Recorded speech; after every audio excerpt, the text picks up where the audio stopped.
Si le conflit ukrainien a bien ravivé une chose, c'est l'Europe de la défense. Cette chimère que beaucoup pensaient dans un état végétatif, au même titre que l'OTAN, pour reprendre les propos de notre président de la République, eh bien n'en est rien. Des pays autrefois neutres tels que la Suède et la Finlande envisagent d'accroître leur coopération avec l'Alliance militaire d'Atlantique Nord, voire, pour certains, une adhésion. L'invasion de l'Ukraine a fait comprendre à de nombreux dirigeants que la guerre n'est pas un concept abstrait qui se déroule dans des déserts à plusieurs milliers de kilomètres de chez nous, engageant des forces dans des embuscades asymétriques, conflits souvent menés au travers de proxys. Une déconnexion s'est alors créée.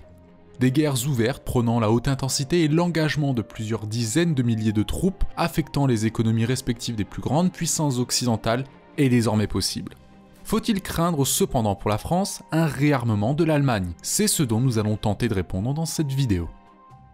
Dans un contexte plus léger, nous remercions Conflict of Nations pour sponsoriser cette vidéo. Conflict of Nations, c'est un jeu de stratégie en temps réel qui se joue en ligne et qui est accessible gratuitement. Le but est simple, vous choisissez un pays pour le mener dans un contexte de 3ème guerre mondiale. Déployez vos unités pour contrôler la terre, les airs et la mer, développez vos technologies, choisissez votre politique, déclarez la guerre et forgez des alliances.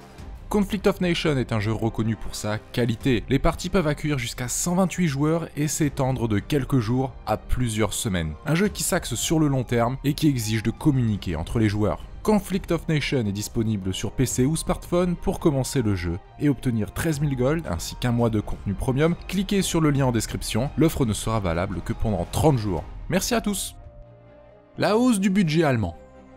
Alors pour replacer le contexte, le chancelier allemand Olaf Scholz a déclaré que les dépenses annuelles de défense de l'Allemagne atteindraient au moins 2% du produit intérieur brut d'ici à 2024. Scholz a ajouté que l'Allemagne dépenserait 100 milliards d'euros supplémentaires cette année pour moderniser l'armée allemande. Les annonces militaires de Scholz, associées à une série d'annonces liées à l'énergie et aux sanctions, représentent une rupture avec la version de l'Allemagne après la Seconde Guerre mondiale pour la question militaire et sa politique consistant à séparer les questions économiques des questions politiques avec la Russie. Si l'Allemagne donne suite aux annonces de Scholz, ces mesures pourraient signaler que l'invasion de l'Ukraine par la Russie conduira à une posture militaire plus affirmée pour l'Allemagne, même si Berlin ne deviendrait pas aussi actif que la France ou le Royaume-Uni, notamment à l'international. Le 26 février, Scholz a annoncé que l'Allemagne enverrait 1000 armes anti-chars et 500 missiles Stinger à l'Ukraine. L'Allemagne a également supprimé les restrictions sur les ventes d'armes aux zones en conflit, permettant aux Pays-Bas et à l'Estonie de procéder à des transferts d'armes vers l'Ukraine. Ces dernières années, Donald Trump fut l'un des plus grands critiques des dépenses de défense allemandes, qui oscillent autour de 1,5% du PIB, pour ne pas avoir atteint notamment l'objectif de 2% de dépenses de défense de l'OTAN. En 2014, l'Allemagne a accepté de porter ses dépenses à 2% du PIB d'ici une décennie, mais des progrès limités sont devenus une source constante de tension entre Berlin et Washington, alors que l'ancienne chancelière Angela Merkel et l'ancien président américain Donald Trump étaient au pouvoir. Un changement drastique de politique. Pour citer le chancelier allemand Olaf Scholz, Poutine veut établir un empire russe. La question clé maintenant, a-t-il déclaré, est de savoir si nous pouvons trouver la force de fixer des limites aux fauteurs de guerre comme Poutine. L'Allemagne, a-t-il dit, se battra pour protéger la démocratie européenne de la Russie et défendra, je cite, chaque mètre carré du territoire de l'OTAN. Comme tous les pays de l'OTAN, y compris les États-Unis, l'Allemagne a déclaré qu'elle n'interviendrait pas militairement en Ukraine. Mais Berlin et d'autres capitales occidentales cherchent de plus en plus à aider l'Ukraine par tous les moyens, sans s'impliquer directement dans les combats. Selon les historiens, une telle rhétorique n'a pas été entendue dans le bâtiment du Reichstag, siège historique du Parlement allemand, après la Seconde Guerre mondiale. Ces déclarations ont déclenché à la fois l'indignation de certains politiciens de l'opposition et les ovations tonitruantes de la majorité des législateurs. A noter que même le parti des Verts, appelé Die Grünen, se trouve parmi les soutiens d'une remilitarisation de l'Allemagne. Scholz s'est engagé à réduire la dépendance de l'Allemagne au gaz russe, un renversement d'une politique de plusieurs décennies qui permettait à l'Allemagne d'accéder à une énergie bon marché mais la rapprochait de plus en plus de Moscou. Les gouvernements précédents ont aidé à construire 2 pipelines sous-marins pour pomper le gaz naturel directement de la Russie vers l'Allemagne. Berlin obtient actuellement plus de la moitié de son gaz naturel et un quart de son pétrole d'exportateurs russes. Ayant déjà suspendu un gazoduc connu sous le nom de Nord Stream 2, un projet phare russo-allemand qui aurait remplacé le gaz pompé par voie terrestre à travers l'Europe de l'Est, y compris en Ukraine, Scholz a d'ailleurs déclaré que son gouvernement faciliterait également l'accès au gaz naturel liquéfié, ou GNL. Les dirigeants allemands avaient longtemps rejeté cette idée par le passé. Concernant cette augmentation, est-ce une première ?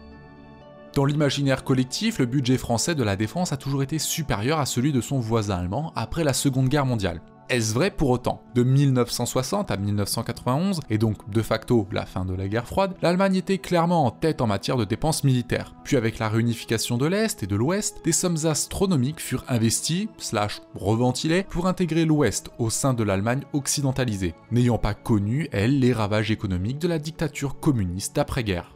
La France n'est réellement devant l'Allemagne en matière de dépenses de défense que depuis les années 1990. La France, durant cette même période, a souhaité garder une force de projection qui s'avéra payante dans les conflits internationaux dans lesquels nos présidents nous engagèrent, pour citer des exemples comme l'Afghanistan, la Syrie ou encore le Mali.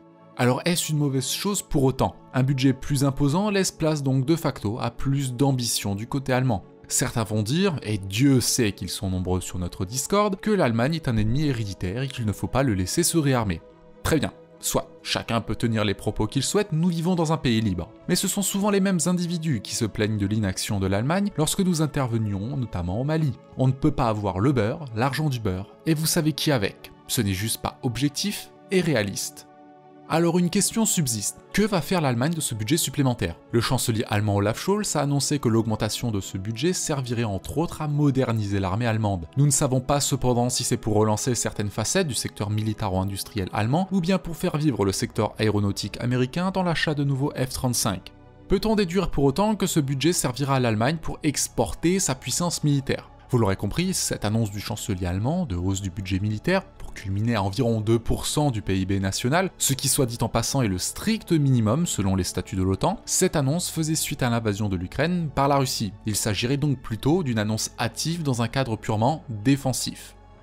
En effet, pour prendre un pays diamétralement opposé à l'Allemagne en matière militaire, nous avons la Chine. Chaque yuan supplémentaire investi dans son budget de la défense a qu'un seul objectif, le développement de son secteur militaro-industriel national, accroissant donc de facto sa capacité à exporter son hard power et faire face aux États-Unis en matière militaire, pour un autre conflit qui semble lui aussi inévitable pour la domination du Pacifique. Les leçons à en tirer. L'Allemagne est la première puissance économique d'Europe. Et de loin, ne possède pas directement la capacité nucléaire, mais a sur son sol depuis 1954 des bombes nucléaires américaines et un contrat de fonctionnement a été passé dans le cadre de l'OTAN stipulant que des avions de la Bundeswehr seraient dotés d'une capacité nucléaire en cas de conflit. La volonté du pays de se doter de l'arme nucléaire n'a jamais été concrétisée et la population semble avoir une certaine aversion pour les armes de destruction massive, principalement en raison de son passé. Il est donc peu probable que la remilitarisation du pays aille plus loin qu'une timide augmentation des effectifs et la modernisation de l'équipement de son infanterie. La vraie leçon à en tirer par contre est le fait que l'Allemagne n'octroie plus une confiance aveugle en les États-Unis pour assurer leur défense. Sans trop sortir du sujet, la Pologne, dont la défense nationale est particulièrement dépendante du complexe militaro-industriel américain, mais aussi de collaboration étroite dans le cadre de l'OTAN, va voir son budget de la défense accru de près de 50%, passant de 2 à 3% de son PIB.